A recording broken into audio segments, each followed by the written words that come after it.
Hello बच्चों, मैं Gopal sir आप सभी बच्चों का बहुत बहुत स्वागत करता हूं वीएससी और डाउटनेट की इस लाइव क्लास में। तो चलिए बच्चों, आज एक बार फिर से मैं लेकर आया हूं रे ऑप्टिक्स किरण प्रकाश की, जो कि है आपका चैप्टर नंबर 9 और आज हमारा ये तीसरा लेक्चर होने वाला है बच्चों। और मैं आज पूरा का पूरा कवर करने वाला हूं आपका ऑप्टिकल इंस्ट्रूमेंट मतलब प्रकाशिक यंत्र।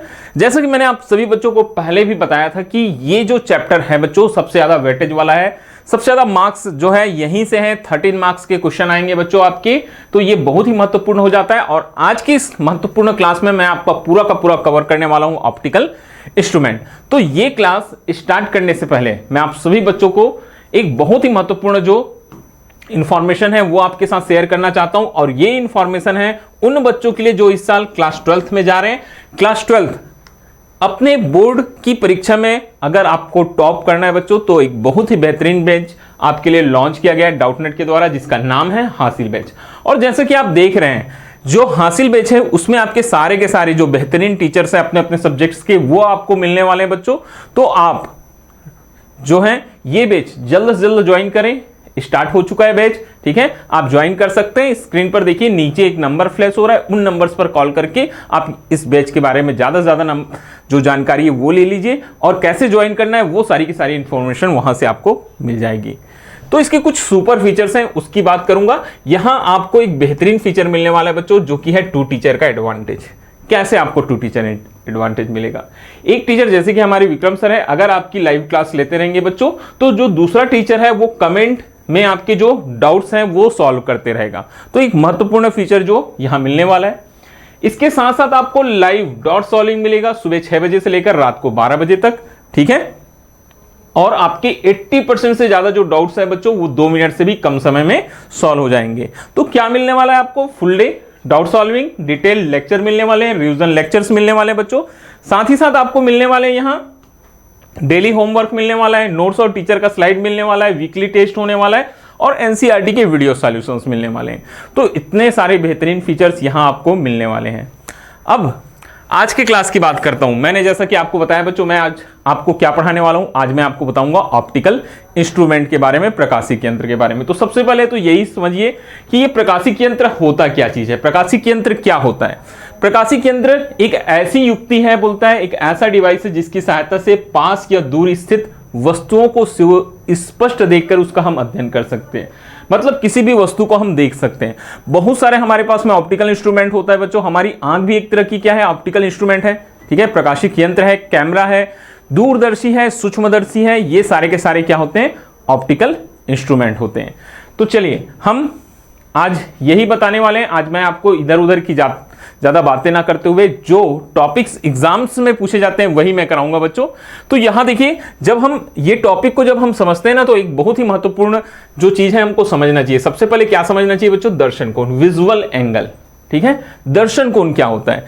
जब हम किसी वस्तु को, कोई भी जो वस्तु होती है ना बच्चों, ये अगर कोई एक वस्तु है AB को, अगर हम कहां से, हम एक बिंदु से देखते हैं, ये बिंदु हमारी आंख की रेटिना मान के चलिए या आई है, इससे अगर देखते हैं तो इस वस्तु को देखते हैं तो हमारी आंख और इस वस्तु के मध्य जो कोण बनता है ना, वो कोण क्या कहलाता है बच्चों? दर्शन कोण कहलाता है। जब भी हम किसी वस्तु को, ठीक है, जब भी हम किसी वस्तु को कहां से देखते हैं बच्चों? हमारी आंखों से देखते हैं, तो वस्तु और हमारी आंख के मध्य बना हुआ जो कोण होता है वो कोण क्या कहलाता है बच्चों? वो कोण कहलाता है दर्शन कोण कहलाता है, विजुअल एंगल कहलाता है। क्या कहलाता है बच्चों? वो दर्शन कोण, विजुअल एंगल कहलाता है। ये चीज आप याद रखना, बहुत ही महत्वपूर्ण चीज है, ये आएगा। अब इसमें देखिएगा एक महत्वपूर्ण चीज, ये दर्शन कोण। अगर यही वस्तु को मैं अगर यहां ले जाऊं, मतलब आंख से अगर मैं दूर लेकर चलूं बच्चों, ये जो वस्तु थी उसको मैं अगर अपने आंख से अगर कहां लेके चलूं, थोड़ी सी दूर लेके चलूं, ठीक है, ये A' B' मान लेते हैं, ठीक है, ये इसकी स्थिति चेंज कर दी है। तो दर्शन कोण का मान क्या हो रहा है यहां? ये दर्शन कोण का मान क्या हो रहा है बच्चों? कम हो रहा है, ठीक है। दर्शन कोण का मान क्या हो रहा है? कम हो रहा है। तो यहां एक महत्वपूर्ण चीज है जो आपको समझनी चाहिए कि दर्शन कोण का मान जितना अधिक होता है वस्तु उतनी ही हमको क्या दिखाई देती है? बड़ी दिखाई देती है। और दर्शन कोण का मान बच्चों जितना कम होता है उतना ही वस्तु हमको क्या करता है? छोटा दिखाई देता है। तो किसी भी वस्तु का छोटा या बड़ा दिखाई देना, कोई वस्तु का छोटा या बड़ा दिखाई देना किस चीज पर डिपेंड करता है? दर्शन कोण पर। अगर उस वस्तु और हमारी आंख के मध्य बना दर्शन कोण मतलब विजुअल एंगल की वैल्यू अधिक है तो वस्तु हमको बड़ी दिखाई देती है। अगर दर्शन कोण का मान बच्चों छोटा है तो वस्तु हमको कैसी दिखाई देती है? छोटी दिखाई देती है। चलिए इसको हम और अच्छे से समझते हैं। कुछ चीजें ध्यान से सुनिएगा मेरी बातों को। बोलते हैं बच्चों कि दैनिक जीवन में हम पाते हैं कि दूर स्थित बड़े पिंड जैसे ग्रह हैं, तारे आदि छोटे दिखलाई पड़ते हैं। दूर में जो बड़े पिंड होते हैं, ग्रह है, तारे हैं, वो छोटे दिखलाई पड़ते हैं। इसके विपरीत पास रखे वस्तुएं बड़ी दिखलाई पड़ती हैं। ठीक है, तो वास्तव में किसी वस्तु को छोटा या बड़ा दिखाई देना उसके द्वारा नेत्र पर अंतरित कोण पर निर्भर करता है। तो नेत्र पर अंतरित कोण को हम क्या बोले? दर्शन कोण कहते हैं। किसी वस्तु द्वारा नेत्र पर अंतरित कोण को हम क्या कहते हैं बच्चों? दर्शन कोण कहते हैं। एक छोटा सा आप काम कर सकते हैं बच्चों। आसमान में देखिएगा आपको चांद दिखाई देगा, दिन में नहीं, रात में। ठीक है, आसमान में चांद दिखाई देंगे, तारे दिखाई देंगे। एक छोटा सा बॉल ले लेना, फुटबॉल ले सकते हैं या कोई भी टेनिस बॉल ले सकते हैं। अगर आप टेनिस बॉल भी अपने पास में रखेंगे और उधर आसमान में जो चंद्रमा है या तारे उनको देखेंगे तो टेनिस बॉल जो है ना बच्चों वो बड़ा दिखाई देगा। मगर एक्चुअल होता क्या है, वास्तविकता में है क्या? क्या सही में वो बॉल जो है वो ग्रह या तारों से, मतलब चंद्रमा या तारों से क्या बड़ा है? वो तो बहुत छोटा है, मगर वो हमारे पास में, हमने उसको अपने हाथ में लिया है। ठीक है, हाथ में पकड़ा हुआ है, हमारे पास में है, तो हमारी आंख और उस बॉल के मध्य बना हुआ दर्शन कोण का मान अधिक हुआ, इसलिए वो बड़ी दिखाई दे रही है। और जो चंद्रमा है या जो तारे हैं बच्चों वो बहुत दूर हैं, हमारी आंख और उनके मध्य बना हुआ जो क्या है, कोण है, जो विजुअल एंगल है बच्चों, दर्शन कोण, उसका मान कैसा होता है? उसका मान छोटा होता है। इसलिए वो वस्तु हमको कैसी दिखाई देती है? छोटी दिखाई देती है। तो ये बात आपको हमेशा याद रखना चाहिए कि किसी वस्तु का बड़ा दिखाई देना या छोटा दिखाई देना विजुअल एंगल मतलब दर्शन कोण के मान पर निर्भर करता है। यहां कुछ एग्जांपल से हम समझ सकते हैं। ये देखिए वही चीज बताया, ग्रह चंद्रमा से आकार में कैसे होते हैं? बहुत बड़े होते हैं, तथापि चंद्रमा बड़ा दिखलाई देता है। बहुत सारे ग्रह हैं जो चंद्रमा से बहुत बड़े हैं। अब चंद्रमा हमारे पास में है तो दर्शन कोण का मान ज्यादा बनता है, इसलिए चंद्रमा हमको बड़े दिखाई देते हैं। और ग्रह जो है, अन्य ग्रह जो है वो बहुत दूर है, इसलिए वो छोटे दिखाई देते हैं। एक और महत्वपूर्ण उदाहरण है बच्चों, दूर पहाड़ी पर बैठा व्यक्ति पास बैठी चिड़िया से छोटा दिखाई देता है। बोलता है कोई जो दूर पहाड़ी पर बैठा कोई व्यक्ति है, कोई पहाड़ है, पहाड़ में कोई व्यक्ति बैठा हुआ है, पास में एक चिड़िया है, वो चिड़िया हमको उस व्यक्ति से बड़ी दिखाई देती है। क्यों? ऐसा क्यों होता है? सेम रीजन है बच्चों। चिड़िया और हमारी आंख के मध्य यहां जो विजुअल एंगल बन रहा है, जो दर्शन कोण बन रहा है, उसका मान क्या होता है? उसका मान अधिक होता है। उसका मान कैसा होता है बच्चों? उसका मान बहुत अधिक होता है। किससे? दूर पहाड़ी पर बैठे व्यक्ति से। इसलिए दूर पहाड़ी पर बैठा व्यक्ति जो होता है बच्चों वो छोटा दिखाई देता है और चिड़िया हमको बड़ी दिखाई देती है।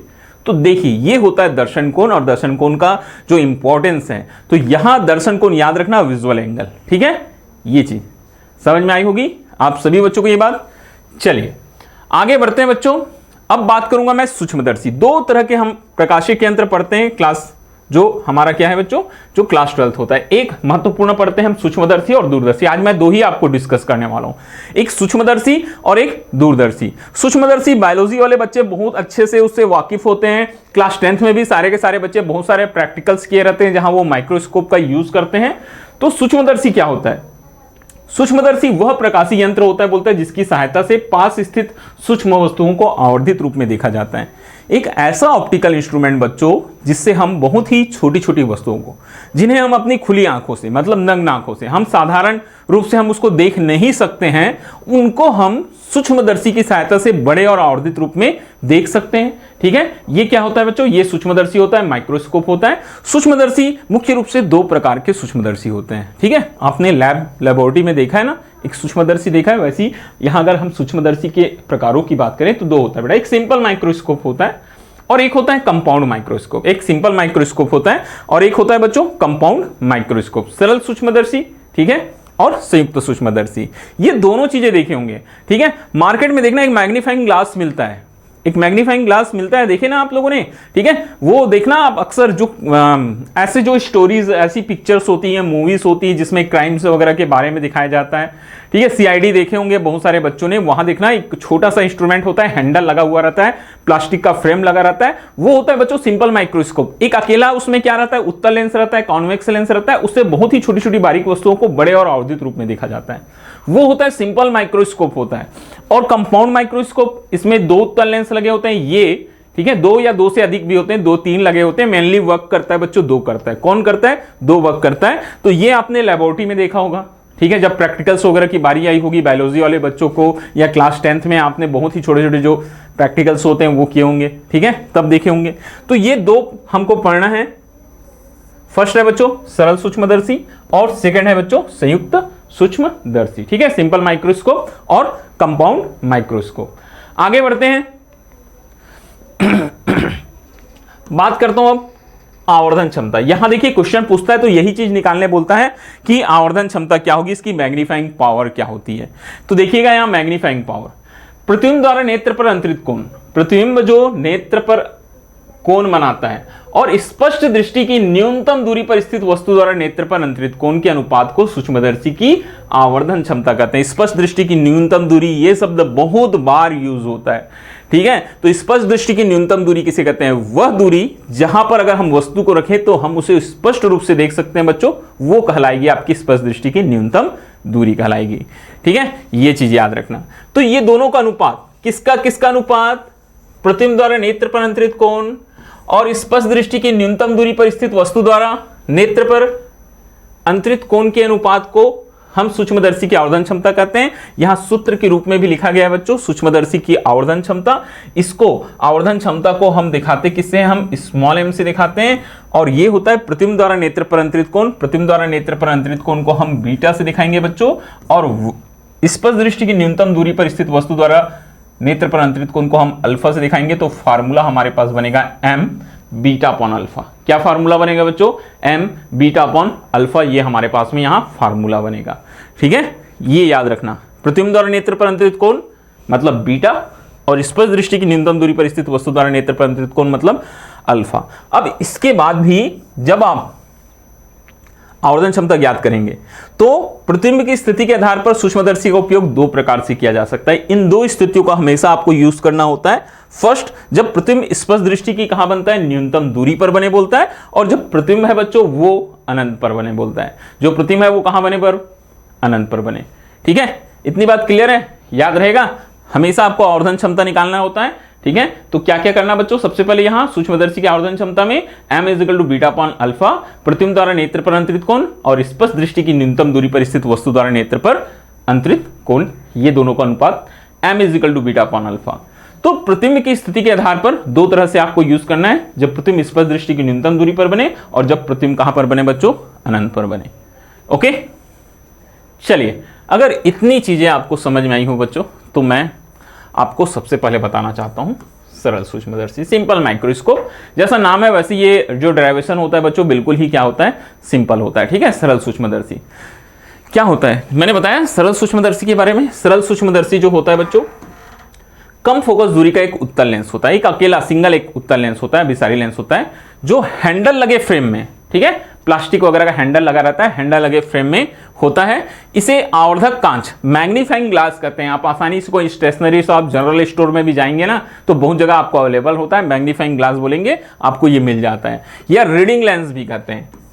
क्या कहते हैं बच्चों, रीडिंग लेंस। बहुत ही जो छोटे छोटे बारीक बारीक अक्षर होते हैं उनको रीड करने के लिए हम सरल सूक्ष्मदर्शी सिंपल माइक्रोस्कोप का क्या करते हैं, यूज करते हैं। तो परिभाषा यहां से मिल गई आपको। सरल सूक्ष्मदर्शी कम फोकस दूरी का एक उत्तल लेंस होता है, विसारी लेंस होता है, जो एक हैंडल लगे फ्रेम में लगा होता है। इसे आवर्धक कांच, मैग्नीफाइंग ग्लास या रीडिंग लेंस भी कहते हैं। ये सारी सारी चीजें ना बच्चों जो मैं यहां पढ़ा रहा हूं आपको, वो आपको मैं पीडीएफ फॉर्मेट में अवेलेबल करा दूंगा। वो पीडीएफ आपको मिलेगा कहां, ध्यान से सुनिएगा मेरी बात में। वो पीडीएफ का लिंक हम आपको शेयर कर देंगे, या आप टेलीग्राम में जाकर सर्च कर सकते हैं गोपाल सर फिजिक्स डाउटनेट, वहां हमारा चैनल बना हुआ है बच्चों, वहां पर आपको मिल जाएगा। और जो डाउटनेट का जो ऑफिशियल टेलीग्राम चैनल है वहां भी आपको ये अवेलेबल रहेगा। तो आपको दोनों जगह ये आपको पीडीएफ मिल जाएगा, वहां से आप पीडीएफ देख सकते हैं। ओके, चलिए, तो इसकी प्रिंसिपल की बात करता हूं बच्चों। ये तो बात समझ में आ गई होगी कि सरल सूक्ष्मदर्शी क्या है, सिंपल माइक्रोस्कोप क्या है। एक अकेला उत्तल लेंस होता है जिसकी फोकस दूरी कैसी होती है बच्चों, बहुत ही कम होती है, ठीक है। एक हैंडल लगे फ्रेम में लगा होता है, इसे आवर्धक कांच, मैग्नीफाइंग ग्लास या रीडिंग लेंस भी कहते हैं। सिद्धांत प्रिंसिपल की बात करते हैं, जब किसी वस्तु को उत्तल लेंस के प्रकाशिक केंद्र और फोकस के बीच में रखा जाता है तो लेंस द्वारा उसका बड़ा सीधा और आभासी प्रतिबिंब बनता है। बड़ा सीधा और कैसा प्रतिबिंब बनता है बच्चों, आभासी प्रतिबिंब उसी ओर बनता है। इस प्रकार वस्तु आवर्धित रूप में दिखाई देने लगती है। कैसे दिखाई देने लगती है बच्चों, आवर्धित रूप में दिखाई देने लगती है, ये चीज याद रखना। आगे बढ़ते हैं हम। अब देखिएगा सरल सूक्ष्मदर्शी की आवर्धन क्षमता निकालेंगे। देखिए डायग्राम पहले समझिएगा क्या होता है बच्चों। डायग्राम सरल सूक्ष्मदर्शी सिंपल माइक्रोस्कोप, ये एक आपको दिखाई दे रहा है, एक अकेला सिंगल क्या है, एक उत्तल लेंस है। एक अकेला क्या है बच्चों, ये एक उत्तल लेंस है। इसके मुख्य अक्ष पर, ठीक है, इसके मुख्य अक्ष पर एक वस्तु AB रखी हुई है। और AB को देखो कैसे रखते हैं ना, मैं सारी चीजें आपको यहां बता रहा हूं, ध्यान से मेरी बात को सुनना बेटा, ठीक है, ध्यान से मेरी बात को सुनना, ये चीज आपको जरूर समझ में आएगी, 100% आप ये समझ जाओगे। ये उत्तल लेंस है, तो ये जो AB होती है ना, इसके प्रकाशिक केंद्र और फोकस के बीच में होती है बच्चों। इसके प्रकाशिक केंद्र और कहां होती है, फोकस के बीच में होती है। और उत्तल लेंस द्वारा प्रतिबिंब बनने का जो नियम है वहां आपने पढ़ा होगा कि जब भी किसी वस्तु को किसी उत्तल लेंस के, ठीक है, प्रकाशिक केंद्र और फोकस के बीच में रखते हैं तो उसका प्रतिबिंब वस्तु की ओर ही बनता है, वस्तु से बड़ा बनता है, सीधा बनता है और आभासी बनता है। सीधा बनता है और कैसा बनता है बच्चों, आभासी बनता है। केवल एक ही ऐसी सिचुएशन होती है जब उत्तल लेंस द्वारा आभासी प्रतिबिंब का निर्माण होता है, और यह निर्माण होता है जब वस्तु को कहां रखते हैं, ऑप्टिकल सेंटर और फोकस के बीच में रखते हैं, मतलब प्रकाशिक केंद्र और फोकस के मध्य रखा जाता है। तो ये जो वस्तु है, ये वस्तु भी देखो, ये वस्तु AB दिखाई दे रही है, तीर का निशान देखेंगे, एक प्रकाश किरण मुख्य अक्ष के समांतर निकली, वो इधर चली गई, दूसरी प्रकाशिक केंद्र से होकर सीधे चली गई। ये दोनों की दोनों किरणें ऐसे आगे बढ़ रही हैं, कहीं ऐसा लग नहीं रहा है देखने से कि कहीं मिलेगी। ये ऐसे बढ़ते जाएगी बच्चों, इधर इधर इधर इधर ऐसे बढ़ती जाएगी। ऐसा लग रहा है क्या कहीं मिलेगी, हाँ बिल्कुल नहीं, ऐसा कुछ नहीं लग रहा है हमको कि कहीं मिलेगी, ठीक है। ये ऐसे इधर ऐसे बढ़ती जाएगी ये, ठीक है, कहीं मिलेगी नहीं। तो हमने इन दोनों को क्या किया बच्चों, डॉट डॉट लाइन खींचकर क्या किया है, पीछे किया है। पीछे किया तो ये जो AB है वो A' पर मिली, और यहां वस्तु का प्रतिबिंब मिला बच्चों हमको A', B'। क्या मिला बच्चों, A', B'। ये वस्तु का हमको क्या मिला बच्चों, प्रतिबिंब मिला। तो मैंने बताया था आपको, ध्यान से सुनते जाएंगे ना अभी, ठीक है। हमको निकालना क्या है, हमको सरल सूक्ष्मदर्शी की आवर्धन क्षमता देखनी है बच्चों, ठीक है। तो सरल सूक्ष्मदर्शी की आवर्धन क्षमता के लिए हमने आपको फार्मूला बताया है कि क्या होता है। ये आवर्धन क्षमता को हम किससे देखेंगे बच्चों, M से दिखाएंगे। किससे दिखाएंगे बच्चों, M से। और M = फार्मूला होगा हमारे पास में बीटा अपॉन अल्फा। M = क्या फार्मूला होता है बच्चों, बीटा अपॉन अल्फा, ये हमारे पास फार्मूला होता है। यहां पास में हम बोलते हैं चूंकि अल्फा और, ठीक है, और बीटा के मान कैसे होते हैं, बहुत कम है, बहुत कम है या बहुत कम होते हैं, ये आप लिख लीजिएगा, ठीक है। क्योंकि अल्फा बीटा के मान बहुत ही कम होते हैं, इसलिए बच्चों हम बीटा के प्लेस में हम यहां रखेंगे बच्चों tan बीटा, और जो अल्फा है उसके प्लेस में रखेंगे बच्चों हम tan अल्फा, ठीक है। बीटा के प्लेस में tan बीटा और अल्फा के प्लेस में tan अल्फा। इसलिए M = फार्मूला बनता है हमारे पास में tan beta upon tan alpha. इसको हम नाम देंगे समीकरण नंबर 1, ठीक है। अब देखो बीटा क्या है, प्रतिबिंब द्वारा नेत्र पर अंतरित कोण। तो प्रतिबिंब कहां बना बच्चों, A', B' बन रहा है, ठीक है। ये कोण बीटा दिखाई दे रहा होगा आपको डायग्राम में, देखो इधर, ये कोण बीटा बना हमारे पास में। ये कोण क्या बन रहा है बच्चों हमारे पास में, बीटा बन रहा है। ये बीटा दिखाई दे रहा है आपको, ठीक है। ये छोटा सा ना ये लिखा हुआ है, ये कोण पूरा ये बीटा बन रहा है बच्चों। ये कोण क्या बन रहा है बच्चों, ये बीटा। मैं एक बार और लिख देता हूं यहाँ, ये कोण क्या बन रहा है हमारे पास, बीटा। और ये छोटा सा कोण इधर, ठीक है। ये स्पर्श दृष्टि की न्यूनतम दूरी को हमने AB के बराबर यहां समांतर ले लिया बच्चों, A', B', ये स्पर्श दृष्टि की न्यूनतम दूरी जहां वस्तु हमको स्पष्ट दिखाई देती है। ये कोण बन रहा है हमारा अल्फा। ये क्या बन रहा है बच्चों, अल्फा। अब डायग्राम से आप आसानी के साथ में क्या निकाल सकते हैं बच्चों, tan बीटा और tan अल्फा निकाल सकते हो। इधर हम निकाल लेते हैं, चलिए।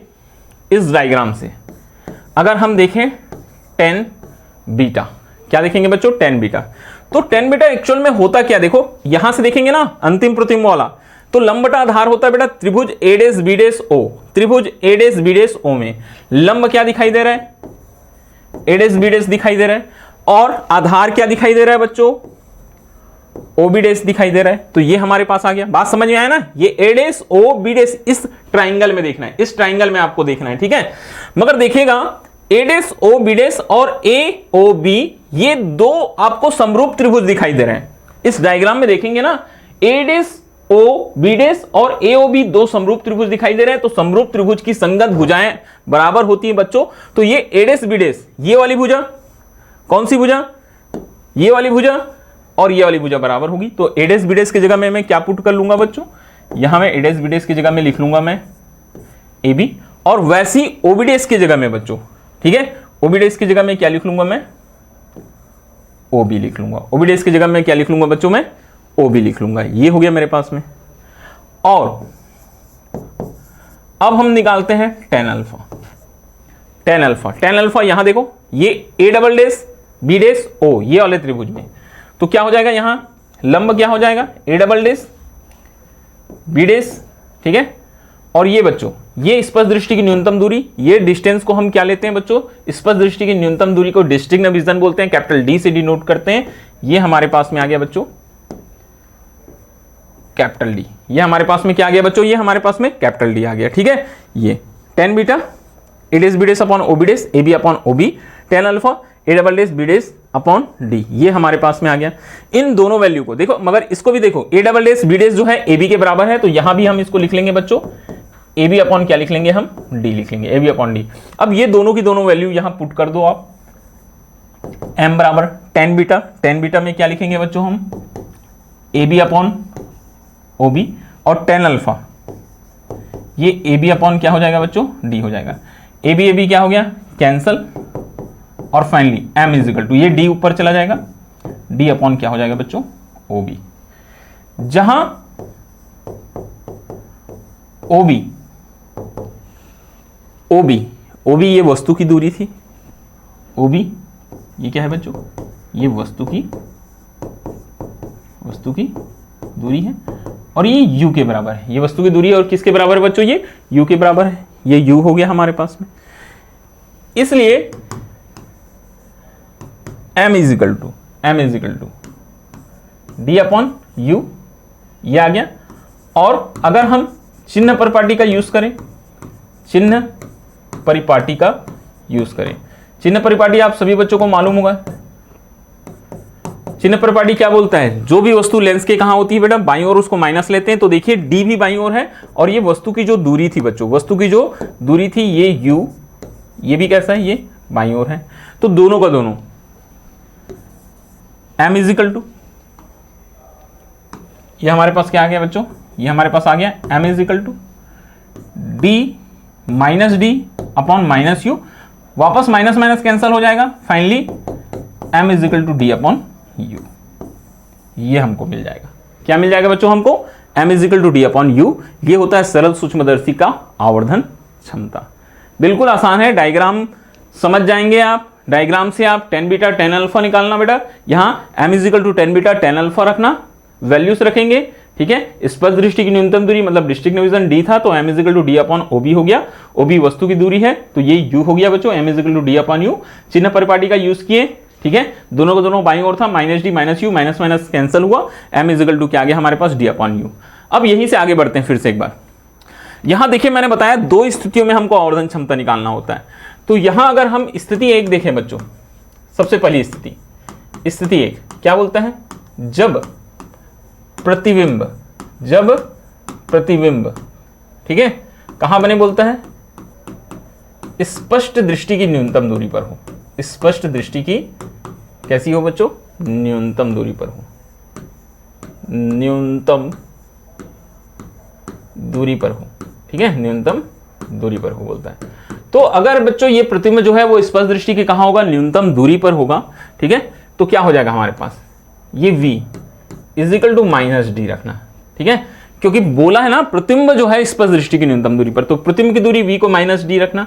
और ये बनाते कहां से बच्चों, हम इसको बनाते कहां से हैं, लेंस सूत्र से बनाते हैं। तो लेंस सूत्र 1/f is equal to 1/v minus 1/u से, ठीक है, ये हो गया। तो क्या आ जाएगा, ये 1/v की जगह में माइनस डी हमेशा माइनस रहता है, स्पष्ट दृष्टि की न्यूनतम दूरी ना, ये माइनस, ये क्या हो गया बच्चों, माइनस u। थोड़ा सा यहां याद रखना कि हमारे पास में फार्मूला क्या बना था m के लिए, m इज इक्वल टू क्या आया था बच्चों, d अपॉन यू। ये लाने की कोशिश करना, तो ये लाने की कोशिश हम करेंगे। तो एक लाइन और लिखते हैं बच्चों, 1/f ये माइनस हो जाएगा 1/d प्लस हो जाएगा बच्चों 1/u। तो यहाँ d/u ला सकता हूँ d का गुना करके। अगर यहाँ मैं क्या करता हूँ बच्चों, d का गुना करता हूँ, d का गुना करने पर क्या आ रहा है, देखो यहाँ ये आ रहा है हमारे पास d/f-1 प्लस बच्चों d/ क्या आ रहा है, u। क्या आ रहा है, d/u। ये हमारे पास में क्या आ जाएगा, यहां से ध्यान से देखिएगा ना, क्या आ रहा है बच्चों, ये d/u को एक तरफ रखूंगा मैं, d/u -1 उधर चला गया, प्लस हो गया 1 प्लस क्या आ गया बच्चों, d/f। ये हमारे पास आ गया, ये हमारे पास आ गया। तो हम ये d/u की जगह क्या रख सकते हैं बच्चों, m। ठीक है, हम यहां क्या रख लेंगे बच्चों, m d/u की जगह, ये हो जाएगा 1 प्लस d/f। ये हमारे पास आ गया कौन सी स्थिति, स्थिति 1। और स्थिति 2 तो बहुत ही सिंपल है। अगर आप दूसरी स्थिति की बात करो बच्चों, स्थिति 2 क्या बोलते हैं, जब प्रतिबिंब कहां पर बने बोलता है बच्चों, अनंत पर बने बोलता है। ठीक है, जो प्रतिबिंब है वो कहां पर बने बोलता है, अनंत पर बने। तो प्रतिबिंब अनंत पर कब बनता है, जब वस्तु u कहां होती है, फोकस में। इसलिए m = d/u से u की जगह आप क्या पुट कर देना, f, m = d/f। ये फार्मूला याद रखना। ये सरल सूक्ष्मदर्शी के लिए आवर्धन क्षमता जब वस्तु स्पर्श दृष्टि की न्यूनतम दूरी पर बनती है और जब प्रतिबिंब अनंत पर बनती है तो m = क्या होता है बच्चों, d/f। ठीक है, इस तरह से आपको पूरा बनाना होगा। आगे बढ़ते हैं बच्चों। अब हम दूसरा जो हमारे पास में है कंपाउंड माइक्रोस्कोप की बात करते हैं। देखिए सरल सूक्ष्मदर्शी क्या होता था, उसकी जो फोकस दूरी थी बच्चों बहुत ही कम थी, इसलिए हमको संयुक्त सूक्ष्मदर्शी की जरूरत पड़ी। सरल सूक्ष्मदर्शी में एकल लेंस का उपयोग किया जाता है जिससे उसकी आवर्धन क्षमता सीमित होती बोलते हैं। ठीक है, उसकी जो आवर्धन क्षमता होती है वो कैसी होती है बच्चों, सीमित होती है। सूक्ष्मदर्शी की आवर्धन क्षमता बढ़ाने के लिए 2 लेंसों का यूज करते हैं हम। सूक्ष्मदर्शी की जो आवर्धन क्षमता होती है ना, उसको बढ़ाने के लिए बच्चों हम 2 लेंसों का यूज करते हैं। 2 लेंसों का हम उपयोग करते हैं। एक लेंस दूसरे लेंस के प्रभाव को संयुक्त कर देता है बोलता है। एक जो लेंस होता है ना, वो दूसरे लेंस के जो प्रभाव होता है उसके इफेक्ट को क्या कर देता है, बढ़ा देता है, संयुक्त कर देता है, अर्थात बढ़ा देता है। कम फोकस दूरी वाले 2 उत्तल लेंसों से बने प्रकाशिक यंत्र को हम क्या कहते हैं, संयुक्त सूक्ष्मदर्शी कहते हैं। ये होता है, केवल हम थोड़ी सी उसके प्रभाव को, इफेक्ट को बढ़ाने के लिए संयुक्त सूक्ष्मदर्शी का हम यूज करेंगे। ओके, तो अब इसके लिए भी हम क्या निकालेंगे बच्चों, आवर्धन क्षमता देखते हैं। ठीक है, तो देखो फार्मूला तो वही रहेगा हमारे पास में। ठीक है, यहां पास देखो, यहां डायग्राम को मैं सबसे पहले आपको समझा देता हूं बच्चों। 2 उत्तल लेंस है, एक उत्तल लेंस जिधर वस्तु है बेटा, तो जिधर वस्तु होती है, वस्तु हमारे पास ए बी है। ठीक है, वस्तु हमारे पास में क्या है बच्चों, ए बी है। तो जो वस्तु की ओर है हमारे पास में, ठीक है, जो वस्तु की ओर जो हमारे पास है बच्चों, तो वस्तु की ओर को हम ऑब्जेक्ट लेंस बोलते हैं या ऑब्जेक्टिव लेंस बोलते हैं। इसे आप हिंदी में जब बोलेंगे बेटा तो अभिदृश्यक लेंस बोलेंगे। क्या बोलेंगे आप इसको, अभिदृश्यक लेंस कहेंगे। और जो हमारी आंख की ओर होगा बच्चों वो क्या कहलाएगा, वो कहलाएगा नेत्रिका लेंस। वो क्या कहलाएगा बच्चों, वो नेत्रिका लेंस कहलाएगा। ठीक है, ये चीज याद रखना। तो यहां वस्तु ए बी रखी बेटा। ठीक है, ए बी रखी, एक प्रकाश किरण मुख्य अक्ष के समांतर आपतित हुई, वो फोकस से होकर गई, दूसरी प्रकाशिक केंद्र से होकर सीधे निकल गई। दोनों जहां मिले वहां वस्तु का, ठीक है, वस्तु का जो कैसा बना बच्चों, उल्टा। और वास्तविक प्रतिबिंब हमको प्राप्त हुआ एडेस बीडेस। एडेस बीडेस को देखो, एडेस बीडेस को हम फिर से देखो, अब एडेस बीडेस को हम ऐसे एडजस्ट करते हैं बेटा, एडेस बीडेस को, कि ये जो एडेस बीडेस है, ठीक है, वो इस आई लेंस के फोकस, आई लेंस का फोकस क्या हो जाएगा बेटा, एफ ई, और प्रकाश केंद्र ई के मध्य रहे। मैंने आपको पहले वाले में बताया था कि जब भी कोई वस्तु जो होती है ना, किसी भी लेंस के बच्चों फोकस और प्रकाशिक केंद्र के मध्य होती है, तो उसका बड़ा और आवर्धित प्रतिबिंब वस्तु की ओर बनता है। तो एडेस बीडेस का बड़ा प्रतिबिंब A double dash B double dash वस्तु की ओर, जिधर एडेस बीडेस है ना उसी ओर बन रहा है। ये अंतिम प्रतिबिंब बन रहा है। क्यों अंतिम प्रतिबिंब बनाने की जरूरत पड़ी, क्योंकि एडेस बीडेस प्रतिबिंब बन रहा था मगर छोटा था, उसको और बड़ा और आवर्धित चाहिए था हमको। ठीक है, ये चीज हो, ये हमारा डायग्राम हो गया बेटा। और देखो ये दूरियों को लिखा गया है। ऑब्जेक्ट लेंस के लिए वस्तु की दूरी UO, यहां से O से लेकर A तक, फिर ये O से F फोकस दूरी होगी बच्चों, और O से ये एडेस, ये प्रतिबिंब की दूरी होगी ऑब्जेक्ट लेंस के लिए, तो V O से दिखाया गया है। और एडेस E जो है वो नेत्रिका के लिए वस्तु की दूरी होगी, तो इसको U से दिखाया गया है। ये सारी की सारी चीजें अभी आपको बहुत काम आने वाली है।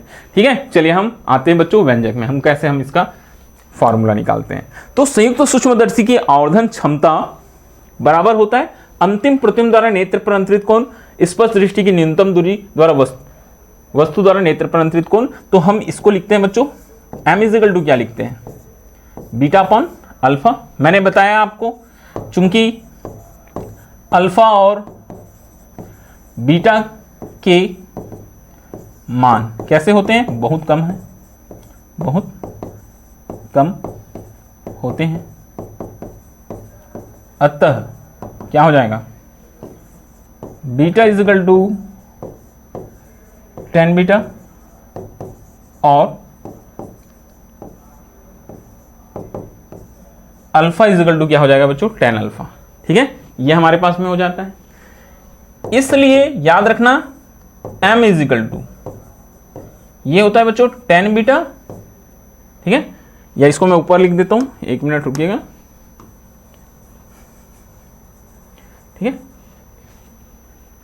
ये हमको क्या मिला, इसलिए बच्चों ठीक है m इजिकल टू फार्मूला मिलता है 10 beta upon 10 alpha. m is equal to क्या फार्मूला मिलता है बच्चों, 10 बीटा अपॉन क्या मिलता है, 10 अल्फा। ये हमको मिलता है। ये हमारा क्या हो गया, क्वेश्चन नंबर 1 हो गया। समीकरण नंबर क्या हो गया बच्चों, 1 हो गया। अब यहां से आप निकाल सकते हैं बच्चों, चलिए बारी बारी से निकालना। पहले हम 10 अल्फा देखते हैं और फिर 10 बीटा देखते हैं। ठीक है, ये देखो 10 बीटा पहले निकाल लेना। ठीक है, चलिए 10 बीटा पहले हम निकाल लेते हैं, फिर बात करेंगे। 10 बीटा, 10 बीटा देखो इधर, ये बीटा है बेटा, ये देखिए कौन दिखाई दे रहा है, बीटा। बीटा अंतिम प्रतिबिंब द्वारा, तो अंतिम प्रतिबिंब कहां बन रहा है बच्चों, ए डेस बी डबल डेस बन रहा है, A double dash B double dash. ये यहां त्रिभुज हमारे पास हो जाएगा B double dash A double dash E, तो ये हमारे पास लंब बन रहा है A double dash B double dash, और आधार क्या हो जाएगा ए डबल डेस ई, ए डबल डेस क्या हो जाएगा बच्चों, ई। मगर इसी को देखो, ये जो त्रिभुज है ना B double dash A double dash E और बी डेस ए डेस ई, ये दोनों त्रिभुज दिखाई दे रहे हैं। यहां से देखो बेटा, ये ऐसे, और ये छोटा सा त्रिभुज, ये छोटा सा त्रिभुज, ये दोनों के दोनों त्रिभुज आपको कैसे दिखाई दे रहे हैं बच्चों, समरूप। ठीक है, यहां देखना, ये बहुत बड़ा त्रिभुज दिखाई दे रहा है एक, और ये छोटा सा त्रिभुज दिखाई दे रहा है, दोनों समरूप हैं। ये संगत भुजाएं A double dash B double dash और ए डेस बी डेस, और वैसी ए डबल डेस ई और ए डेस ई, ये संगत भुजाएं, तो ये बराबर होगी बच्चों। तो हम क्या लिखेंगे यहाँ, A double dash B double dash की जगह मैं यहां लिखूंगा बच्चों ए डेस बी डेस अपॉन ए डेस ई, ये हमारे पास हो गया। और अब बात करते हैं हम 10 अल्फा की। तो 10 अल्फा क्या होता है बेटा, ये होता है स्पष्ट दृष्टि की न्यूनतम दूरी पर स्थित वस्तु द्वारा निर्मित दर्शन कोण। तो ये हमको कहां से मिलेगा, ये है बच्चों अल्फा। ये स्पष्ट दृष्टि की न्यूनतम दूरी क्या होती है हमारे पास में, डी होती है। स्पष्ट दृष्टि की न्यूनतम दूरी क्या होती है बच्चों, डी होती है। तो हम ट्राइंगल ए ओ बी में देखेंगे तो लंब हमारे पास ए बी है और आधार के जगह में आ जाएगा स्पष्ट दृष्टि की न्यूनतम दूरी। तो 10 अल्फा इजिकल टू बच्चों, 10 अल्फा इजिकल टू क्या आ जाएगा हमारे पास में, लंब क्या हो जाएगा हमारे पास में ए बी, और आधार क्या हो जाएगा बच्चों हमारे पास में, डी हो जाएगा। तो ए बी अपॉन क्या हो जाएगा बच्चों, डी हो जाएगा। ए बी अपॉन क्या हो जाएगा, ये हमारे पास में डी हो जाएगा। ओके, ये ए बी अपॉन डी हो गया। 10 अल्फा इजिकल टू ये हमारे पास मान आ गया। तो 10 बीटा और 10 अल्फा आ गया बच्चों। ठीक है, ये हो गया हमारे पास में। ठीक है, अब वापस समीकरण 1 में मान रख दो। समीकरण, इसको अलग रख देते हैं ना, समीकरण 1 में मान रखने पर, समीकरण नंबर 1 में क्या रखने पर बच्चों, मान रखने पर क्या हो जाएगा, समीकरण 1 में मान रखेंगे तो देखिए, समीकरण 1 में मान रखेंगे तो क्या हो जाएगा हमारे पास में, ये हो जाएगा बच्चों हमारे पास में। समीकरण 1 में मान रखेंगे तो m इजिकल टू, ठीक है, m इजिकल टू ये हो जाएगा ए डेस बी डेस अपॉन, किसका मान रखेंगे, 10 बीटा का ना। देखो इधर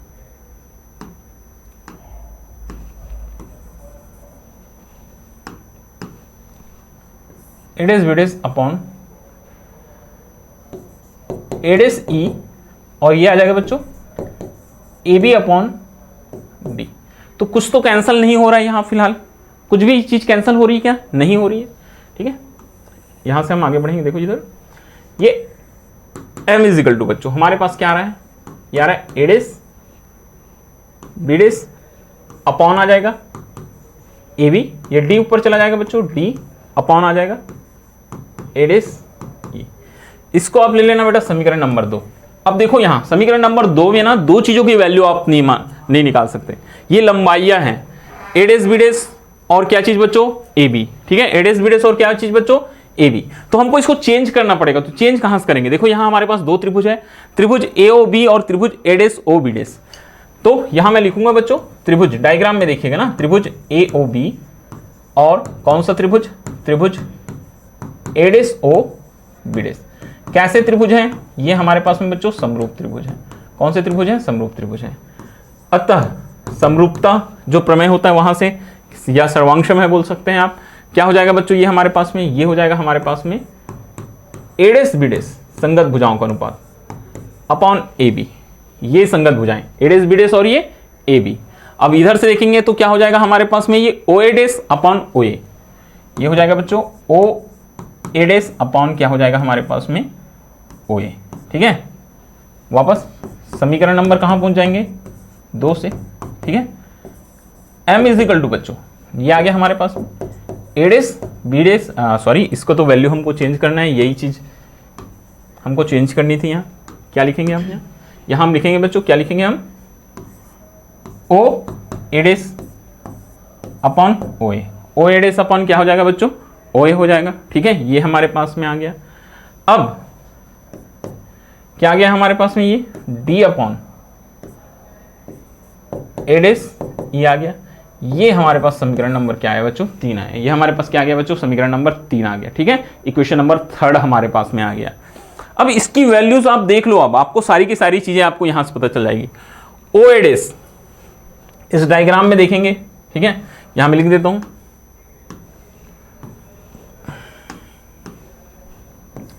जहां पर बच्चों ओ ए डेस जो है, ओ ए डेस बच्चों ये क्या चीज है हमारे पास में, ये है वी ओ। ठीक है, इसको हम क्या बोलेंगे, इसको हम लिख सकते हैं अभिदृश्यक, ऑब्जेक्ट लेंस है, अभिदृश्यक से प्रतिबिंब की दूरी। अभिदृश्यक से क्या हो जाएगा बच्चों, प्रतिबिंब की दूरी। ठीक है, और क्या चीज है हमारे पास, ओ ए, ओ ए ये है यू ओ। ये क्या है, ये है बच्चों अभिदृश्यक मतलब ऑब्जेक्ट लेंस ना, अभिदृश्यक से वस्तु की दूरी, अभिदृश्यक से वस्तु की दूरी। ठीक है, ये हो गया। और क्या दिखाई दे रहा है हमको इसके अलावा, देखिए ध्यान से, और क्या चीज है बेटा, डी, डी को तो रहने दो, ए डेस ई, ए डेस ई। ठीक है, ए डेस ई, ए डेस ई क्या है हमारे पास, ये है बेटा यू ई, ये है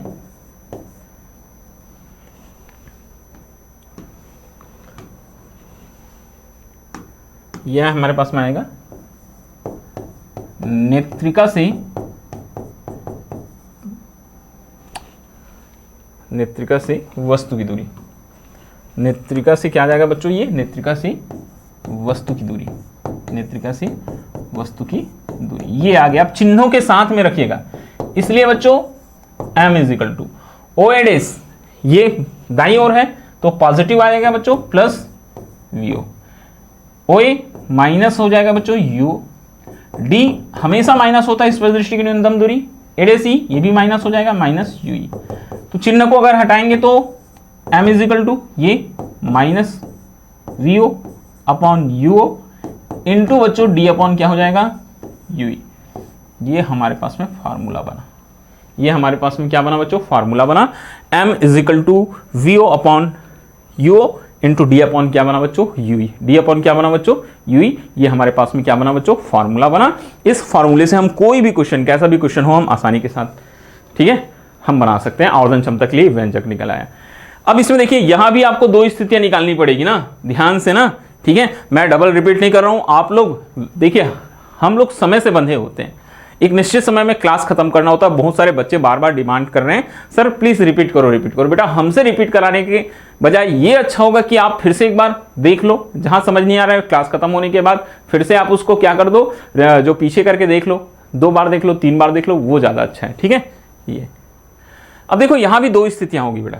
स्थिति 1 मैंने बताया था, स्थिति 1 क्या होता है, जब प्रतिबिंब, जब प्रतिबिंब कहां पर बनता है बोलता है बेटा, जब प्रतिबिंब स्पष्ट दृष्टि की न्यूनतम दूरी पर बने, जब प्रतिबिंब स्पष्ट दृष्टि की न्यूनतम दूरी पर बने, स्पष्ट दृष्टि की न्यूनतम दूरी पर बने, न्यूनतम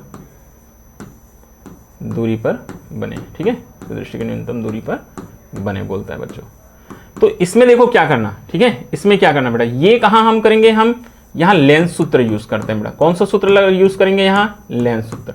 और कहां, किसके लिए, प्रतिबिंब किसके द्वारा बनता है, अंतिम प्रतिबिंब नेत्रिका लेंस के द्वारा बनता है, तो लेंस सूत्र हम नेत्रिका लेंस के लिए यूज करेंगे, नेत्रिका लेंस के लिए, ठीक है। कौन से लेंस के लिए, नेत्रिका लेंस के लिए यूज करेंगे, ठीक है। तो ये फॉर्मूला हो जाएगा 1/Fe is equal to 1/V minus क्या हो जाएगा बच्चों, 1/UE। यहां पर आपको देखो क्या रखना है, ये जो V है बच्चों, प्रतिबिंब स्पष्ट दृष्टि की न्यूनतम दूरी पर बने बोलता है, तो V की जगह क्या रख देना, -D रख देना, और ये UE की जगह में आ जाएगा आपका -UE आ जाएगा, चिन्ह प्रॉपर्टी के यूज से। इसलिए ये बन गया बच्चों 1/Fe is equal to 1/V, V की जगह -D। क्यों -D, क्योंकि बोलता है कि प्रतिबिंब जो है वो स्पष्ट दृष्टि की न्यूनतम दूरी पर बने बोलता है, ठीक है। जो प्रतिबिंब होता है वो कहां बनना चाहिए बोलता है बेटा, स्पष्ट दृष्टि की न्यूनतम दूरी पर बने बोलता है। इसलिए लेंस सूत्र का यूज करते हैं नेत्रिका लेंस के लिए, तो ये V की जगह -D आ गया, -1/UE, ये क्या आ जाएगा बच्चों, -UE आ जाएगा। ये हो जाएगा 1/Fe is equal to -1/D, और ये हो जाएगा +1/UE। थोड़ा सा आप ध्यान दीजिएगा यहां किस पर, जो आवर्धन क्षमता निकाले बेटा, इसमें से कुछ ला सकते हैं क्या, M is equal to -VO/UO into D/UE। मैं यहां D/UE ला सकता हूं, D का गुना करके, तो चलिए D का गुना कर देते हैं। D का गुना करने पर अगर हम यहां D का गुना करते हैं बच्चों, तो ये हो जाएगा हमारे पास में D/Fe, ठीक है। तो माइनस ये क्या, -1/ क्या हो जाएगा हमारे पास में, D हो जाएगा, तो ये -1 हो जाएगा बच्चों, D कैंसिल होगा, प्लस D/ क्या हो जाएगा, UE, ठीक है। यहीं से हमको मिलेगा बच्चों वैल्यू D/ क्या मिलेगा, UE इज इक्वल टू -1, तो ये 1 प्लस क्या हो गया बच्चों, D/ क्या मिल गया हमको, Fe।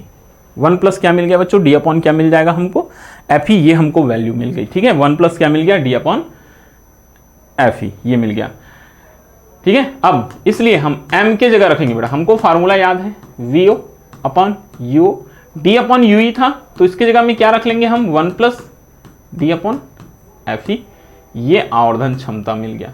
क्या क्या बात समझ में आया ना। M इज इक्वल टू, यहां से ये देखो ये फॉर्मूला था, VO/ क्या था बच्चों, D/UE था, तो मैंने D/UE के जगह में ये वाला वैल्यू D/UE जो निकाला था 1 प्लस D/Fe, वो मैंने पुट कर दिया। ये चीज याद रखना। और एक महत्वपूर्ण चीज यहां और पूछी जाती है बेटा, वो बोलता है नली की लंबाई बोलता है। ये बहुत इंपॉर्टेंट है, बहुत जगह आपको काम आएगा। किस चीज की लंबाई, नली की। जो दो लेंस है ना उसके बीच की दूरी को ही हम नली की लंबाई कहते हैं बच्चों।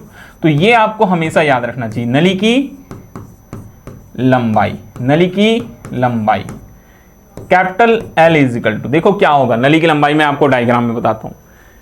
ये O और E के बीच की दूरी, ठीक है, O और E के बीच की दूरी को नली की लंबाई बोलेंगे। तो देखो O और E के बीच की दूरी क्या हो जाएगा बच्चों, यहां से देखिए इस डायग्राम में, तो ये VO प्लस क्या हो जाएगा, UE। O से लेकर E तक की बीच की दूरी, ये VO और ये UE, तो ये नली की लंबाई कहलाती है। तो यहां हम नली की लंबाई लिखते हैं बच्चों, VO प्लस क्या हो जाएगा, UE, याद रखना ये, ठीक है। ये हो गया हमारा। अब यहीं पर एक और हमारे पास कंडीशन है, स्थिति दो क्या बोलता है बच्चों, कि जब प्रतिबिंब कहां पर बने बोलता है, अनंत पर बने बोलता है बच्चों, ठीक है, अनंत पर बने, ठीक है। जब प्रतिबिंब कहां पर बने बोलता है बच्चों, अनंत पर बने। अनंत पर प्रतिबिंब कब बनता है, जब वस्तु जो होती कहां होती है बेटा, UE की जगह में क्या आ जाएगा, Fe आएगा। वस्तु कहां होगी, फोकस में आएगी। तो डायरेक्ट फार्मूले में हम वैल्यू रखते हैं, M is equal to -VO/UO into है बच्चों D/UE था, तो D/ क्या कर लूंगा, Fe, ये बन गया, ठीक है। और यहां पर अगर मैं इस स्थिति के लिए देखूं, नली की क्या देखते हैं बच्चों, अगर हम लंबाई देखें, नली की लंबाई देखें, तो नली की लंबाई यहां L इज इक्वल ये हो जाएगा VO, और ये UE की जगह में क्या आ जाएगा बच्चों, FE आ जाएगा, तो VO प्लस क्या हो जाएगा, FE। ठीक है, क्योंकि प्रतिबिंब अनंत पर बन रहा है तो वस्तु की लंबाई क्या हो जाएगी बच्चों, FE के बराबर हो जाएगी। ये बहुत ध्यान से करना, बहुत आराम से बताया मैंने, एक एक टर्म्स आपको अच्छे से समझाया है, आप ध्यान से कीजिएगा इसको। ठीक है, अब देखिए दो तरह का मैंने बता दिया आपको बेटा, एक सिंपल माइक्रोस्कोप बता दिया, एक कंपाउंड माइक्रोस्कोप बता दिया। अब आगे मैं बात करूंगा दूरदर्शी या दूरबीन की। किसकी बात करता हूं बच्चों, दूरदर्शी या दूरबीन की। कि क्या होता है, मालूम है आपको, टेलीस्कोप जिससे हम दूर स्थित वस्तुओं को स्पष्ट रूप से देखते हैं वो दूरदर्शी कहलाता है बेटा। तो दूरदर्शी क्या कहते हैं, उस प्रकाशिक यंत्र को कहते हैं जिससे दूरस्थ वस्तुओं को देखा जाता है, दूर स्थित वस्तुओं को देखा जाता है, वो कहलाता है बच्चों। ठीक है, वो क्या कहलाता है, वो प्रकाशिक यंत्र क्या कहलाता है, वो दूरदर्शी कहलाता है। इसका उपयोग दूर वस्तुओं को कोणीय आवर्धन प्रदान करने, मतलब बड़े रूप में, आवर्धित रूप में देखने में किया जाता है। दूरदर्शी को दूरबीन भी कहते हैं। मालूम है बहुत सारे जो ग्रह हैं, पिंड हैं, अंतरिक्ष की चीजों को देखने के लिए हम टेलीस्कोप का क्या करते हैं बच्चों, यूज करते हैं। अलग अलग टाइप के बहुत सारे क्या आते हैं, टेलीस्कोप आते हैं। पृथ्वी पर स्थित वस्तुओं को देखने के लिए जो टेलीस्कोप होता है वो पृथ्वी का क्या होता है, वो टेरेस्ट्रियल कहते हैं, या उसको पार्थिवी कहते हैं बेटा। ठीक है, वो होता है। और आकाश का आकाशीय होता है, खगोलीय दूरदर्शी कहते हैं, एस्ट्रोनॉमिकल कहते हैं। इस तरह से अलग अलग प्रकार के क्या होते हैं, दूरदर्शी। आपके लिए इंपॉर्टेंट है बच्चों, मोस्ट इंपॉर्टेंट बोल सकते हैं, सबसे ज्यादा पूछे जाने वाला क्वेश्चन है यहाँ, मोस्ट इंपॉर्टेंट, बहुत पूछा जाता है बच्चों। क्या पूछता है, खगोलीय। ठीक है, क्या पूछता है आपको, खगोलीय या आकाशीय दूरदर्शी, एस्ट्रोनॉमिकल टेलीस्कोप। तो नाम से ही स्पष्ट है इसकी परिभाषा जो है, खगोलीय दूरदर्शी। ठीक है, खगोलीय क्या बोलता है बच्चों, दूरदर्शी। तो खगोलीय दूरदर्शी का उपयोग आकाशीय पिंड जैसे ग्रह, तारे आदि को देखने में किया जाता है।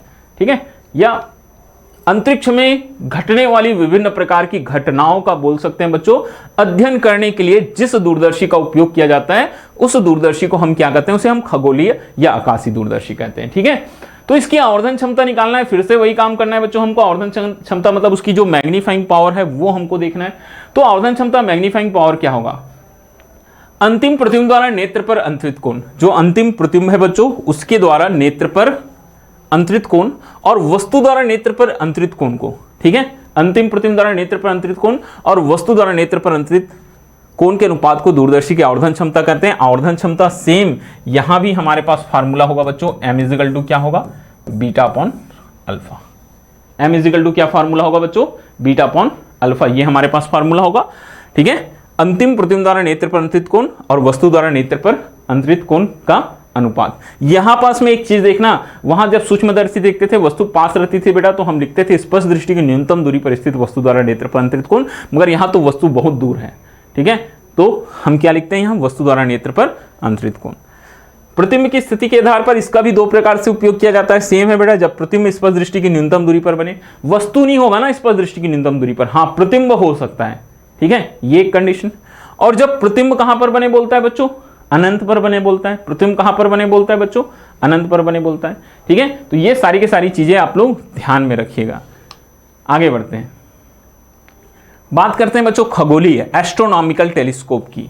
तो क्या होता है, इसमें अभिदृश्यक की फोकस दूरी अधिक होती है, जो अभिदृश्यक की फोकस दूरी होती है ना वो अधिक होती है, तथा द्वारक बड़ा होता है बोलता है। ठीक है, द्वारक बड़ा होता है। अभिदृश्यक कौन, जो वस्तु की ओर होगा वो अभिदृश्यक। ठीक है, और नेत्रिका जो हमारी आंख की ओर होगा। ठीक है, जो हमारी आंख की ओर होगा। यहां देखो, इधर अगर हमारी आंख होगी बच्चों तो ये क्या होगी, यहाँ जो होगी हमारे पास में वो क्या होगी बच्चों, ये नेत्रिका होगी। ये क्या होगी बच्चों, ये नेत्रिका होगी। ठीक है, नेत्रिका होगी, नेत्रिका लेंस बोलते हैं, नेत्रिका लेंस। ठीक है, या हम इसको बोलेंगे बच्चों आई लेंस, आई पीस भी कहते हैं, आई लेंस। और ये जो वस्तु की ओर होगा ये होगा अभिदृश्यक। ये क्या होगा बच्चों, ये अभिदृश्यक। ऑब्जेक्ट लेंस क्या बोलते हैं हम इसको, ऑब्जेक्ट लेंस कहते हैं। इसे हम क्या कहते हैं बच्चों, ऑब्जेक्ट लेंस कहेंगे। ठीक है, ये चीज। तो क्या बोलता है इसमें, अभिदृश्यक की फोकस दूरी अधिक तथा द्वारक बड़ा होता है बोलता है। मतलब जो वस्तु की ओर होगा ना वो बड़ा होगा, उसका द्वारक बड़ा होगा, उसकी फोकस दूरी भी अधिक होगी। किंतु नेत्रिका की फोकस दूरी और द्वारक क्या होता है बोलता है, छोटा होता है। नेत्रिका के ओर जो लेंस लगा होगा बेटा वो छोटा होगा, उसका द्वारक भी छोटा होगा, उसकी फोकस दूरी भी कम होगी। इसमें अभिदृश्यक और नेत्रिका की फोकस दूरियों का अंतर अधिक होता है बोलता है। दोनों की फोकस दूरियों में अधिक अंतर होगा बोलता है। ठीक है, ये अब चलिए हम निकाल कर दिखाते हैं आवर्धन क्षमता। शुरुआत सेम वैसी करना बेटा, अंतिम प्रतिबिंब द्वारा नेत्र पर अंतरित कोण, इसको क्या ले लेना आप लोग, बीटा ले लेना। m इजिकल टू क्या हो जाएगा बच्चों हमारे पास में, ये बीटा हो जाएगा और ये क्या हो जाएगा बच्चों, अल्फा हो जाएगा। सेम वही वर्डिंग फिर से लिखना, चूंकि बीटा और अल्फा के मान ठीक है बहुत कम होते हैं, बहुत कम होते हैं, ठीक है। अतः हम क्या मान के चलते हैं बच्चों, अल्फा को हम ले लेंगे हम tan अल्फा, और जो बीटा है बच्चों उसको हम क्या मान लेंगे, यहाँ tan बीटा मान लेंगे। अल्फा को हम tan अल्फा और बीटा को tan बीटा मान लेंगे। तो m इजिकल टू बच्चों हमारे पास में क्या आ जाएगा, ये आ जाएगा हमारे पास में tan बीटा अपॉन क्या हो जाएगा, tan alpha. tan beta upon क्या हो जाएगा बच्चों, tan अल्फा हो जाएगा। ये हमारा इक्वेशन नंबर 1, समीकरण नंबर 1। अब इसके लिए वैल्यूज देखिए, यहाँ डायग्राम में देखो बेटा, डायग्राम में मैं आपको थोड़ा सा डायग्राम समझाना चाहता हूँ। डायग्राम ध्यान से देखिएगा ना। वस्तु बहुत दूर में है, ये जो वस्तु है ना बच्चों, ए बी जो है वो बहुत दूर है, अनंत पर है। दूर स्थित वस्तु को देखते हैं दूरदर्शी से, तो कहाँ मान के चलते हैं कि ये अनंत पर है, बहुत अधिक दूरी पर है। और वस्तु अगर बहुत अधिक दूरी पर है बेटा, तो हमेशा जो प्रकाश की किरणें आती हैं वो कैसी आती हैं, वो समांतर आती हैं। और प्रतिबिंब जो होता है वो कैसे बनती है बच्चों, फोकस पर। ये बात आपको समझ में आती है। हमने उत्तल लेंस द्वारा प्रतिबिंब बनने के जो रचना के नियम है वो पढ़े हैं, और जिनको मालूम नहीं होगा वो सारे बच्चे पढ़ लो, तब ऑप्टिकल इंस्ट्रूमेंट आपको समझ में आने वाला है। हमने पढ़ा है बच्चों कि वस्तु कहाँ होती है, जब अनंत पर होती है तो उसका जो प्रतिबिंब बनता है बच्चों, प्रतिबिंब की जो दूरी होती है वो कहाँ होती है, वो फोकस पर। तो ये किसका होगा, अभिदृश्यक की फोकस दूरी होगी, ऑब्जेक्ट लेंस की फोकस दूरी होगी FO। कौन सी डिस्टेंस, ये जहां प्रतिबिंब बन रहा है एडेस बीडेस। प्रतिबिंब कहां प्राप्त हो रहा है, ये हमको फोकस दूरी पर प्राप्त हो रहा है। किसके फोकस दूरी पर प्राप्त हो रहा है, अभिदृश्यक की फोकस दूरी पर प्राप्त हो रहा है। अब चूंकि प्रतिबिंब छोटा बना, ठीक है, ये दूसरा लेंस हमारे पास कौन सा है, ये हमारे पास में है बच्चों, ये हमारा अभिदृश्यक लेंस है। ये हमारा कौन सा लेंस है बच्चों, ये हमारा अभिदृश्यक लेंस है, ठीक है, अभिदृश्यक लेंस है। और ये हमारे पास में कौन सा लेंस है, ये हमारे पास में ये है नेत्रिका लेंस है। ये हमारे पास में नेत्रिका लेंस है, ठीक है, ये हमारे पास में नेत्रिका लेंस है। तो ये अभिदृश्यक लेंस और ये हमारे पास में नेत्रिका लेंस, ठीक है। अब क्या होगा, यहां ध्यान से सुनिएगा मेरी बात को। ये जो एडेस बीडेस है ना बच्चों, एडेस जो बीडेस है, ठीक है, ये तो हो गया हमारे पास एडेस बीडेस। वो कहां होता है, वो नेत्रिका के फोकस FE और E के बीच में होता है। ये मैंने आपको आज शुरू से बताते हैं कि जब भी हम किसी भी वस्तु को, अब देखो एडेस बीडेस, ये जो नेत्रिका लेंस है ना, इसके लिए वस्तु का काम कर रहा है, और ये नेत्रिका के प्रकाशिक केंद्र E और FE के बीच में है। तो एडेस बीडेस का बड़ा और आवर्तित प्रतिबिंब PQ उसी ओर बन रहा है, देखो PQ बन रहा है। बात समझ में आई क्या, ये अंतिम प्रतिबिंब PQ बन रहा है। तो ये हमारे पास में देखो ध्यान से, अब ये हमारे पास में जो कोण बन रहा था बच्चों, ये अल्फा कोण बना। तो ये शीर्षाभिमुख कोण आपस में बराबर होते हैं, तो ये कोण भी क्या हो गया, अल्फा हो गया। और ये वाला कोण बच्चों, ये बड़ा वाला कोण, ये हमारा क्या हो जाएगा, बीटा हो जाएगा, ठीक है। अल्फा क्या होता है, वस्तु द्वारा नेत्र पर अंतरित कोण। तो वस्तु द्वारा नेत्र पर अंतरित कोण, इधर एक अल्फा बनेगा, इधर त्रिभुज नहीं बन रहा है तो हमने शीर्षाभिमुख कोण इधर ले लिया अल्फा, और ये बीटा इधर बना। अंतिम प्रतिबिंब क्या है बच्चों, PQ है, तो ये बीटा बना। चलिए यहां हम आपको दोनों की दोनों वैल्यूज निकाल कर दिखाते हैं। कौन कौन सी, tan बीटा और tan अल्फा, ठीक है। ध्यान से देखिएगा, मैं आपको सबसे पहले निकाल के दिखाता हूं बच्चों tan अल्फा। tan अल्फा क्या हो जाएगा, ये देखो tan अल्फा यहां त्रिभुज एडेस ओ बीडेस में, tan अल्फा लंबवत आधार एडेस बीडेस अपॉन ओ बीडेस, ये हमारे पास tan अल्फा हो गया बच्चों। और tan बीटा के लिए चलें तो tan बीटा की बात करें, tan बीटा देखेंगे बच्चों, यहाँ ये PQE बनेगा ना, तो ठीक है, ये क्या बनेगा बच्चों हमारे पास, PQE बनेगा। तो PQE बनेगा तो क्या हो जाएगा, ये PQ, ठीक है, और ये क्या हो गया बच्चों हमारे पास QE, ये क्या हो गया PQE। तो ये PQ, ये लंब है, तो PQ और ये त्रिभुज देखो PQE और एडेस बीडेस E समरूप त्रिभुज होते हैं। तो PQ के जगह में हम पुट कर लेंगे बच्चों एडेस बीडेस, और ये QE के जगह में आ जाएगा हमारे पास में बीडेस E, ये आ गया बच्चों हमारे पास बीडेस E, ठीक है। ये दो चीजें मिल गई, ये दोनों की दोनों वैल्यूज आप यहां पुट कर दो, इसमें वैल्यू रख दो बेटा। m is equal to tan beta A dash B dash upon क्या हो जाएगा हमारे पास में ओ बीडेस, और tan अल्फा क्या हो जाएगा बच्चों, ये हमारे पास में आ जाएगा बच्चों एडेस बीडेस अपॉन बीडेस E। ये एडेस बीडेस क्या हो गया, कैंसल। m इजिकल टू बच्चों बीडेस E ऊपर चला जाएगा और ओ बीडेस नीचे आ जाएगा, ठीक है। ये दोनों की दोनों चीजें क्या है यहां मैं आपको बताता हूं। देखो जहां पर बी डेस ई, ये है बच्चों नेत्रिका से वस्तु की दूरी, नेत्रिका से वस्तु की दूरी, ये क्या है नेत्रिका से वस्तु की दूरी। तो बी डेस ई को हम क्या लिखेंगे बच्चों, बी डेस ई को क्या लिखेंगे, ये बी डेस ई ये है हमारे पास में, ये देखो ये डिस्टेंस, ये हमारे पास में यूई, ये क्या है बच्चों यूई, ये हमारे पास में क्या है बच्चों ये यूई है, ठीक है। और दूसरा क्या चीज है हमारे पास में, ओविडेस, ये है अभिदृश्यक की फोकस दूरी है, ये बच्चों अभिदृश्यक की फोकस दूरी है, ये अभिदृश्यक की क्या है बच्चों फोकस दूरी है। तो ये क्या आ जाएगा हमारे पास में, ये हो जाएगा बच्चों एफ। तो यहां पास में जब आप वैल्यू रखेंगे m is equal to B dash E, तो ये हो जाएगा बच्चों यूई, और ये ठीक है ये हमारे पास में बी डेस ई ऊपर जाएगा ना, ठीक है। ये हमारे पास में बी डेस ई क्या चला जाएगा बच्चों, बी डेस जो हमारा ई होगा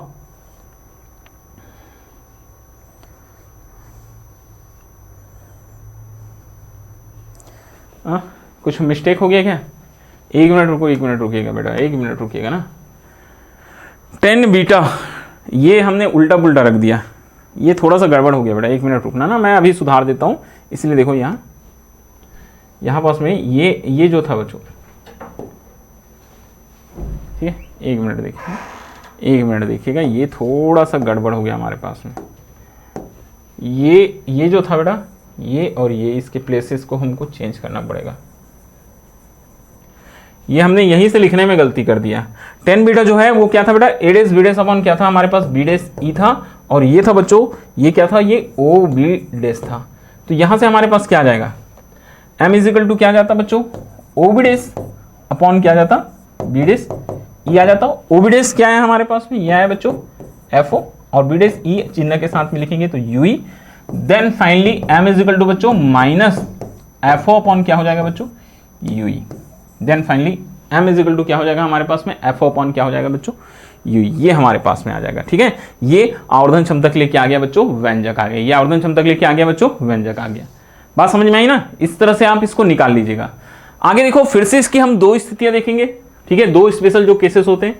तो हम बात करते हैं फिर से एक बार बच्चों स्थिति एक की, ठीक है, स्थिति एक की, जब ठीक है प्रतिबिंब, जब प्रतिबिंब कहां पर बनेगा बेटा, प्रतिबिंब स्पष्ट दृष्टि की न्यूनतम दूरी पर बने, दृष्टि की न्यूनतम दूरी पर बने, प्रतिबिंब स्पष्ट दृष्टि की न्यूनतम दूरी पर बने, ठीक है। तो प्रतिबिंब स्पष्ट दृष्टि की न्यूनतम दूरी पर बने, ठीक है। कौन सा चीज यूज करना बोला मैंने, नेत्रिका लेंस के लिए क्या लगाएंगे बच्चों, लेंस सूत्र से, लेंस सूत्र क्या आएगा हमारे पास में 1 upon F is equal to 1 upon V minus क्या हो जाएगा बच्चों 1 upon U. 1 upon F is equal to क्या आ जाएगा 1 अपॉन वी माइनस क्या आ जाएगा बच्चों 1 अपॉन यू।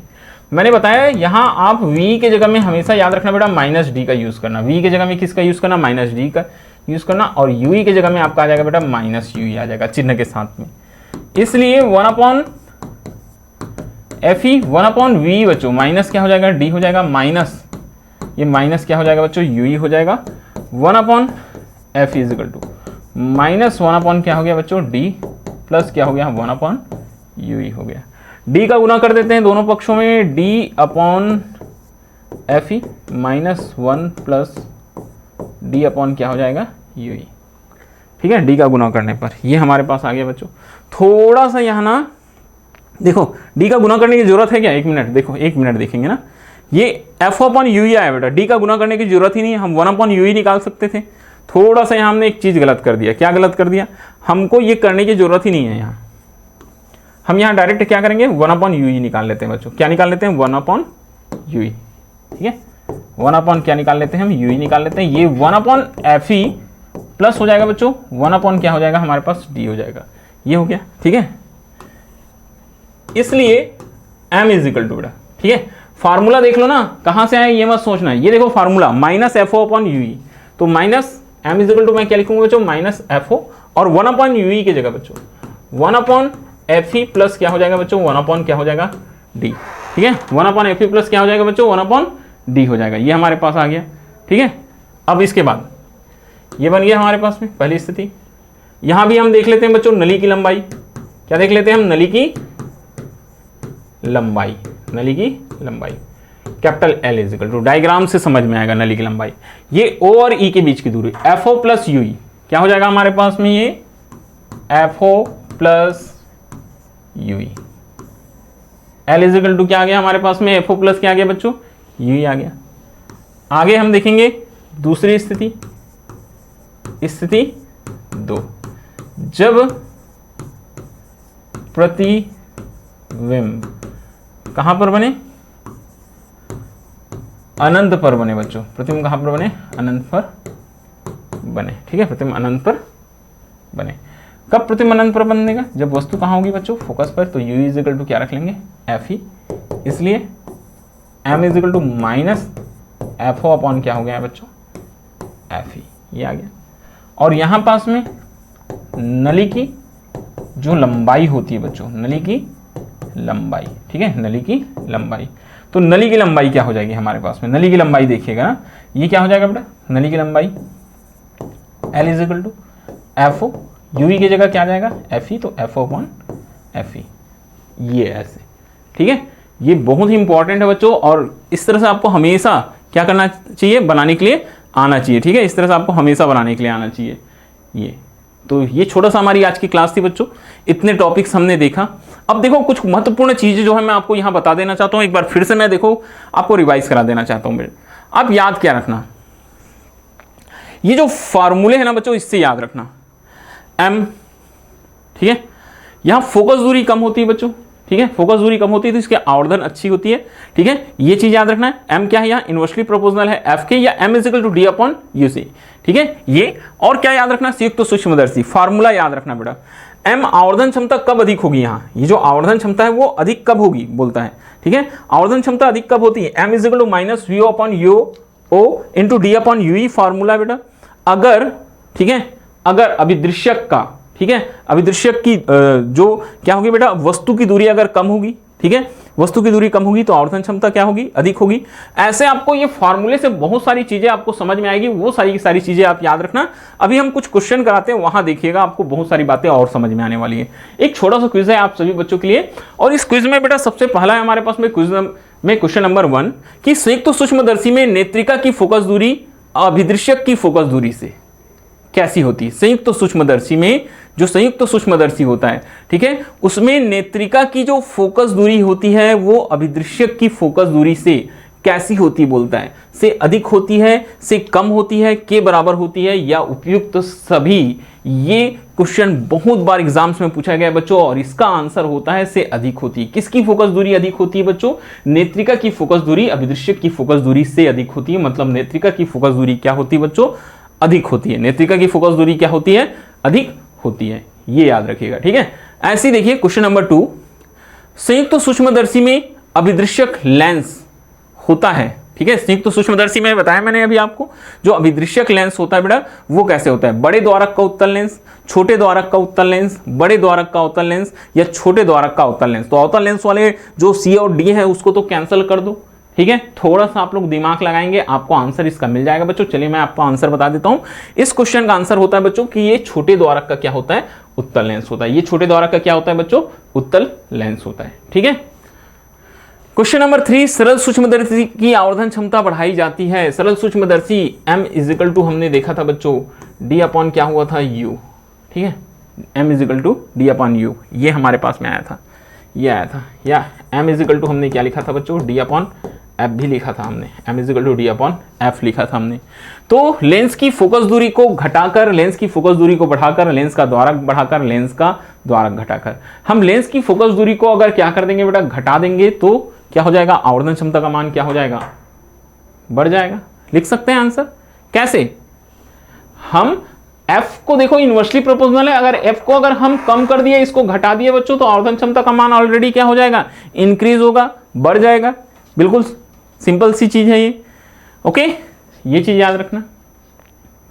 क्वेश्चन नंबर 4, एक सूक्ष्मदर्शी की लंबाई बढ़ाने पर, सूक्ष्मदर्शी की अगर हम लंबाई बढ़ा दिए तो उसकी आवर्धन क्षमता क्या होती बोलता है। सूक्ष्मदर्शी की लंबाई को अगर लेंथ को इंक्रीज कर दिया जाए तो उसकी आवर्धन क्षमता भी क्या हो जाती है बच्चों, बढ़ जाती है। उसकी जो आवर्धन क्षमता का मान होता है वो भी क्या हो जाता है, बढ़ जाता है। क्वेश्चन नंबर 5, रीडिंग लेंस के लिए प्रयुक्त करते हैं। मैंने बताया छोटे छोटे अक्षरों को देखने के लिए रीडिंग लेंस के रूप में क्या किया जाता है बेटा, यूज किया जाता है। क्या यूज करते हैं, कम फोकस दूरी का उत्तल लेंस। कम फोकस दूरी का क्या करते हैं बच्चों, उत्तल लेंस। करेक्ट आंसर होता है हमारा ए, कम फोकस दूरी का उत्तल लेंस। आगे बढ़ते हैं। क्वेश्चन नंबर 6, संयुक्त सूक्ष्मदर्शी के अभिदृश्यक की फोकस दूरी, संयुक्त सूक्ष्मदर्शी के अभिदृश्यक की फोकस दूरी, ये अपोजिट क्वेश्चन हो गया बेटा। वो हमने सीखा था कि संयुक्त सूक्ष्मदर्शी की नेत्रिका की फोकस दूरी अधिक होती है, तो ये जो फोकस दूरी है नेत्रिका की फोकस दूरी से क्या होनी चाहिए, कम होती है। क्या आएगा बच्चों, नेत्रिका की फोकस दूरी से क्या होती है, कम होती है। ठीक है, याद रखना संयुक्त सूक्ष्मदर्शी में नेत्रिका की फोकस दूरी अधिक होती है और जो क्या होती है, अभिदृश्यक की फोकस दूरी वो कम होती है। ओके, तो ये थी बच्चों एक क्लास जिसमें मैंने आपको समझाया ऑप्टिकल इंस्ट्रूमेंट के बारे में। इसके बाद जब हम मिलेंगे ना तो इस चैप्टर का एक मैराथन क्लास लेंगे बेटा। सारे के सारे न्यूमेरिकल्स एक ही क्लास में हम लेकर आएंगे। रे ऑप्टिक्स हमारा आखिरी क्लास होगा और ऑल इंपॉर्टेंट न्यूमेरिकल्स किरण प्रकाशिकी का हम आपको बताएंगे। ओके, तो चलिए आज के लिए बस इतना ही। आप सभी बच्चों को शुभ रात्रि, गुड नाइट। फिर मिलते हैं बच्चों अगले क्लास में। Thank you.